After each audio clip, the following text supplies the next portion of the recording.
Study आई 8 में आपका स्वागत है। आज हम 21 फरवरी के करंट अफेयर्स के वीडियो को लेके आए हैं। तो अब हम वीडियो को शुरू करते हैं। आज का मेरा पहला प्रश्न है, हाल ही में किस राज्य की सरकार ने शैक्षणिक संस्थानों के भीतर किसी भी धार्मिक पोशाक को प्रतिबंधित करने के लिए सर्कुलर जारी किया है? ऑप्शन ए कर्नाटक सरकार, बी केरल सरकार, सी उत्तर प्रदेश सरकार, डी मध्य प्रदेश सरकार। तो इसका राइट आंसर है ऑप्शन ए कर्नाटक सरकार। कर्नाटक सरकार ने शैक्षणिक संस्थानों के भीतर किसी भी धार्मिक पोशाक को प्रतिबंधित करने के लिए सर्कुलर जारी कर दिया गया है। इनके बारे में बस इतना ही। आज का दूसरा प्रश्न, हाल ही में जियो ने सैटेलाइट आधारित ब्रॉडबैंड सेवा के लिए किस कंपनी के साथ साझेदारी की है? Option A Starlink, B SES Luxembourg, C none of this. तो इसका राइट आंसर है option B SES Luxembourg. SES Luxembourg के साथ जियो ने सैटेलाइट फोन आधारित ब्रॉडबैंड सेवा के लिए साझेदारी की है। बात करें स्टारलिंक जो कंपनी है वो स्पेस एक्स का एलोन मस्क की कंपनी है, उसको टक्कर देने के लिए जियो ने SES लग्जमबर्ग के साथ समझौते किए हैं, और जिसका नाम जियो स्पेस टेक्नोलॉजी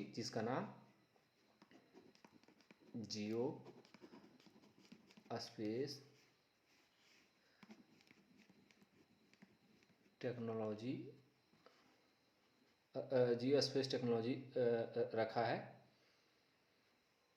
जो इनका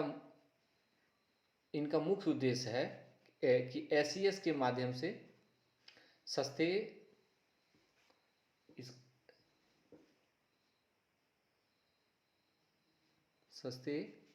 ब्रॉडबैंड सेवा उपलब्ध कराने का लक्ष्य रखा है।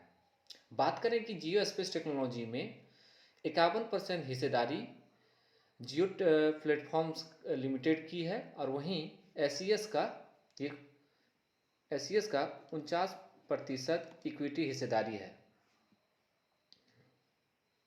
इनके बारे में बस इतना ही। आज का तीसरा प्रश्न, हाल ही में केंद्र सरकार ने राष्ट्रीय नदी लिंकिंग नीति के तहत स्थापित पहली संस्थान का नाम क्या है? Option A Ken Betwa link परियोजना, बी हनुमान बैराज परियोजना, सी इनमें से कोई नहीं। तो इसका राइट आंसर है option A Ken Betwa link परियोजना। इनके बारे में जान लें। इस केन बेतवा लिंक परियोजना के तहत बुंदेलखंड स्रोत में उत्तर प्रदेश का एक क्षेत्र है बुंदेलखंड के क्षेत्र में लगभग कितना 11 लाख हेक्टेयर भूमि को सिंचित करने का लक्ष्य रखा गया है। इस परियोजना के नेतृत्व स्तर एक सचिव स्तर करेंगे। एक IAS अधिकारी जो सचिव स्तर के होंगे उनके साथ पांच अतिरिक्त CO भी उनके साथ सहायता करेंगे। आप कमेंट में हमें बताएंगे कि हनुमान बैराज परियोजना किस राज्य में है।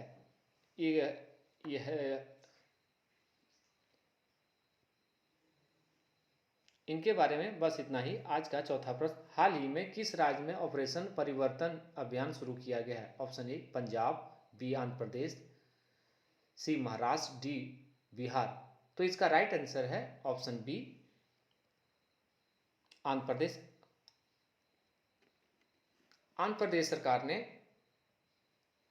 भांग की खेती को खत्म करने के उद्देश्य से ऑपरेशन परिवर्तन को शुरू किया है। इस अभियान का नेतृत्व आंध्र प्रदेश पुलिस के विशाखापत्तनम में विशेष परिवर्तन ब्यूरो के साथ इस ऑपरेशन को अंजाम दिया जा रहा है। इनके बारे में बस इतना ही आज का 5वां प्रश्न, हाल ही में नगद लेनदेन डिजिटलीकरण के लिए भारत के यूपीआई प्लेटफॉर्म को तैनात करने वाला पहला देश कौन बना है? Option A Bhutan, B Nepal, C Bangladesh, D Sri Lanka. तो इसका राइट आंसर है बी नेपाल। नेपाल ने भारत के यूपीआई प्लेटफॉर्म को तैनात करने वाला पहला देश बन गया है। इसके साथ ही ANPCAI इंटरनेशनल पेमेंट्स लिमिटेड ने नेपाल में यूपीआई को फैलाने के लिए gateway payments service private limited और मानस इन्फोटेक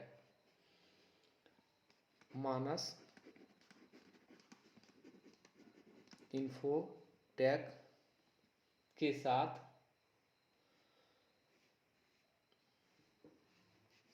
हाथ मिलाया है। इसके साथ बात करें gateway payment service private limited Nepal में एक अधिकृत पेमेंट सिस्टम ऑपरेटर है। वहीं बात करें नेपाल की, तो नेपाल एक स्थल रुद्ध राष्ट्र है जिसे हम लोग इंग्लिश में लैंडलॉक कंट्री कहते हैं। नेपाल के साथ भारत के उत्तराखंड, उत्तर प्रदेश, बिहार, सिक्किम, पश्चिम बंगाल जैसे भारत के साथ सीमा साझा करते हैं। इसमें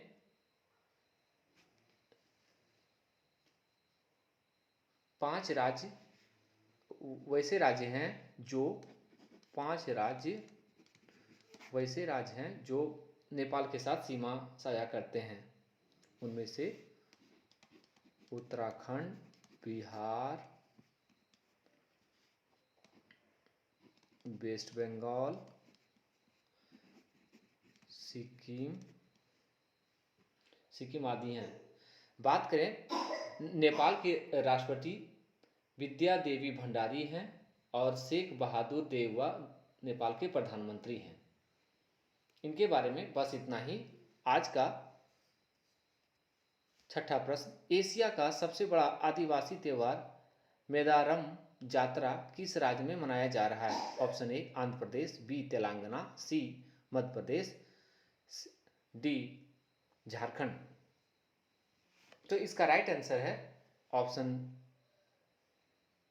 बी तेलंगाना राज्य में एशिया का सबसे बड़ा आदिवासी त्योहार मेदारम मनाया जा रहा है, जो 16 फरवरी से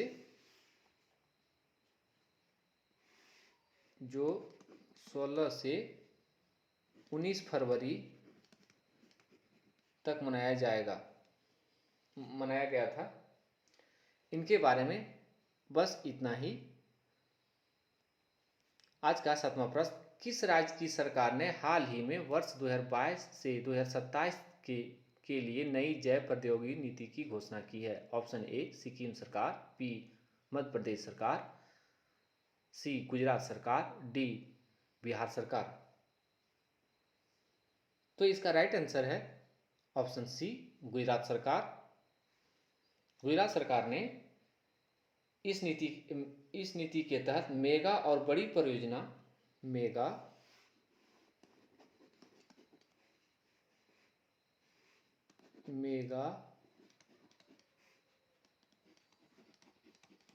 और बड़ी परियोजना में रणनीति परियोजना की विशेष पैकेज देगी, जो इस नीति के तहत 200 करोड़ रुपए से कम पूंजी का निवेश करेगा। कितने सौ याद रखेंगे, 200 करोड़ रुपए से कम पूंजी निवेश करने वाले एमएस को 40 करोड़ की वित्तीय सहायता प्रदान की जाएगी। वहीं 200 करोड़ से अधिक वाले कुल पूंजीगत व्यय का 25% की सहायता मिलेगी और बड़ी परियोजना के परिचालन में की लागत में 15%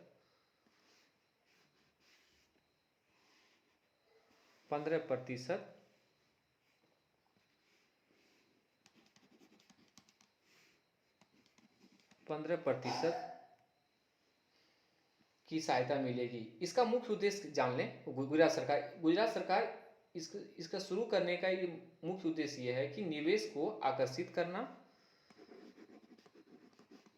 निवेश को आकर्षित करना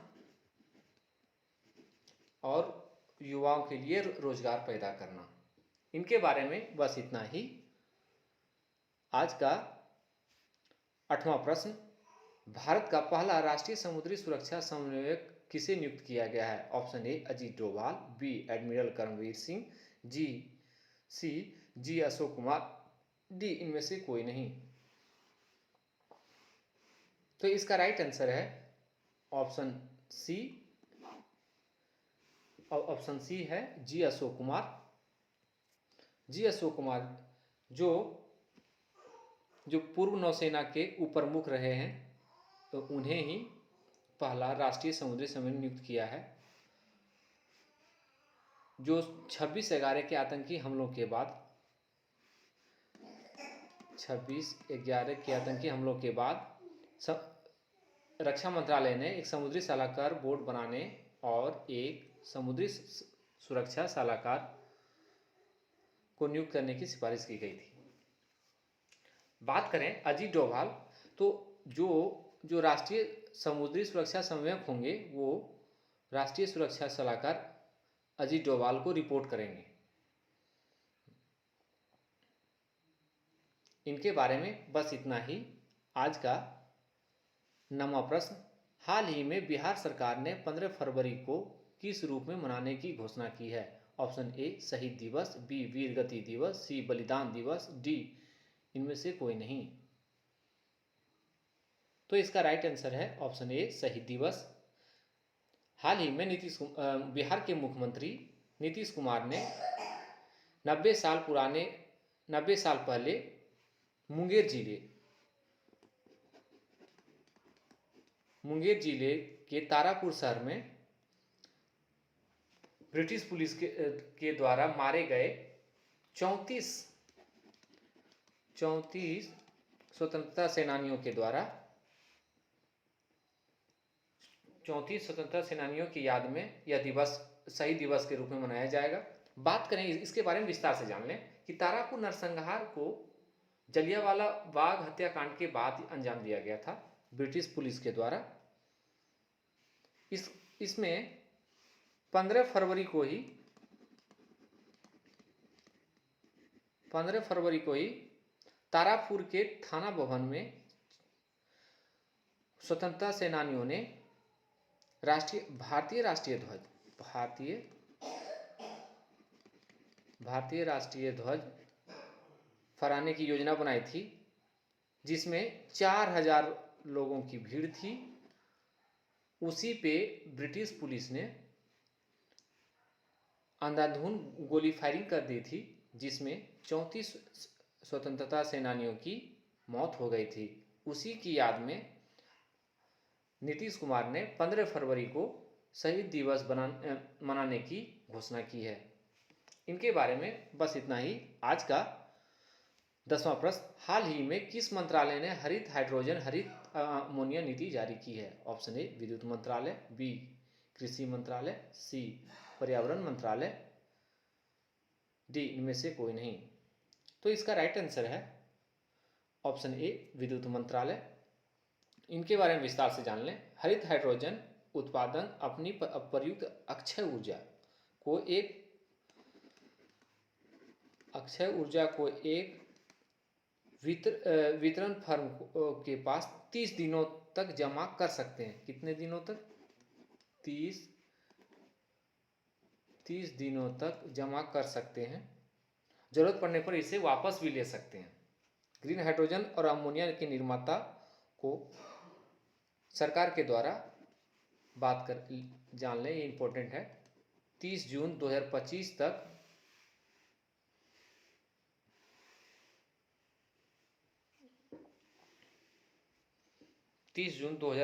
तक इसे शुरू करने की परियोजना को 25 वर्षों की अवधि के लिए राजकीय पोषण शुल्क दी जाएगी। कितने वर्ष के लिए? 25 वर्षों के लिए। 25 वर्ष के लिए। इनके बारे में बस इतना ही। आज के लिए आज का 11वां प्रश्न, हाल ही में किसने पंचतंत्र पर पहला रंगीन स्मारक सिक्का लॉन्च किया है? Option A Rajnath Singh, B Narendra Modi, C Amit Shah, D इनमें से कोई नहीं।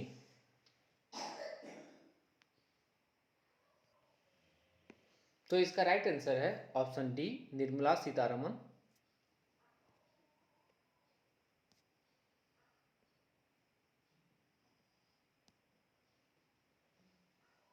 ऑप्शन डी निर्मला सीतारमन ने हाल ही में security printing and minting corporation of India limited के 17वें स्थापना दिवस पर ये सिक्का को लॉन्च किया गया था। इनके बारे में बस इतना ही। एक चीज जान लें, राजनाथ सिंह का लोकसभा क्षेत्र लखनऊ है, वहीं नरेंद्र मोदी का वाराणसी है, अमित शाह का गांधीनगर है और निर्मला सीतारमन जो हैं वो कहीं से सांसद नहीं है, वो राज्यसभा से मनोनीत है। इनके बारे में बस इतना ही। आज का 12वां और अंतिम प्रश्न, हाल ही में सार्वजनिक क्षेत्र की संस्थाओं की श्रेणी में वित्तीय रिपोर्टिंग में उत्कृष्टता के लिए ICAI पुरस्कार जीता है? Option A Vedanta, RailTel, C SEBI, D इनमें से कोई नहीं। तो इसका राइट आंसर है ऑप्शन बी रेलटेल ने सार्वजनिक क्षेत्र की संस्थाओं में की श्रेणी में वित्तीय रिपोर्टिंग उत्कृष्टता के लिए ICAI पुरस्कार जीता है। बात करें, यह पुरस्कार इंस्टीट्यूट ऑफ चार्टर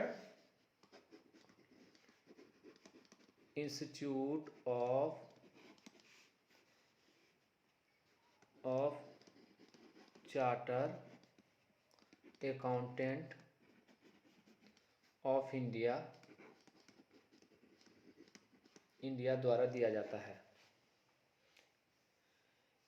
इनके बारे में बस इतना ही। And thank you for watching study IAT